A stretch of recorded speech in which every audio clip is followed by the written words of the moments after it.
কি দোস্ত, অনেক দিন তো গ্রামের বাড়ি আসিস না। এই খালুজান মারা গেল, এই তো কত, এই যে আমাদের তোর একটা গ্রামের বাড়ি আছে, আমরা তোর বন্ধুরা আছি। খালুজান মারা যাওয়ার পর থেকে তো আর আসিসই না। তোর গ্রামে একটা বাড়ি আছে, আমরা তোর বন্ধুরা আছি। বুঝলাম না তোর কি টান কমে গেল নাকি? না দোস্ত, তুমি তো এখন বড় বিজনেসম্যান হয়ে গেছো, কিন্তু ওই হাব্বা মা মারা যাওয়ার পরে আমি যে ঢাকা গিয়ে বন্দি হয়ে গেলাম, ছোট সরকারি চাকরি তো, এই বছর ছুটিটা ভালো পাইছি, আর আব্বার মৃত্যুবার্ষিকীর সামনে, এই জন্য আর কি আসলাম তোমাদের সাথে ঈদ করবো। আচ্ছা, আরে দোস্ত, হ্যাঁ। ওই ঈদের দিন কিন্তু ভাবি, বউ, বাচ্চা সবাই আমার বাসায় চলে আসবে, আমার ওইখানে খাবি তোরা। আচ্ছা, আসবো না। আর পরের দিন আব্বার জন্য দোয়া মোনাজাতের আয়োজন করছি, তুমি আইসো।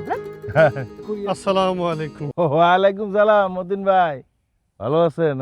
হ্যাঁ হ্যাঁ, আলহামদুলিল্লাহ খুব ভালো আছে এখন। শুনলাম হাটের মধ্যে গত 3 দিন ধরে খালি ঘোরাঘুরি করতেছেন। কি গরু পছন্দ হয় না নাকি বাজেট নাই? হ্যাঁ, বাজেট নিয়ে মতিন চৌধুরী কখনো চিন্তিত নয় মোবারক ভাই। এই যে হ্যাঁ, ভর্তি করে নিয়ে গেছিলাম গরুর হাটে, বাস কিনে ফেলেছি একেবারে পাক্কা 10 লাখ টাকা দিয়ে। সেরকম একটা ষাঁড় কিনেছি। হ্যাঁ, এখন পুরা গ্রামের লোক দেখতে আইবো ট্রাক থেকে নামার সাথে সাথে কি বিশাল গরু কিনছি। আসেন, আপনিও দেখতে আসেন, সমস্যা নাই। 10 লাখ টাকা? আরে আপনি কি আমাকে এই বাজারটা চিনে দিয়েছেন? এই হাট চিনান? এই হাটে 10 লাখ টাকার গরু আছে? আছে তো খালি বাছুর। শোনেন, আমি কিন্তু 15 লাখ টাকা দিয়ে একটা ষাঁড় গরু আনছি।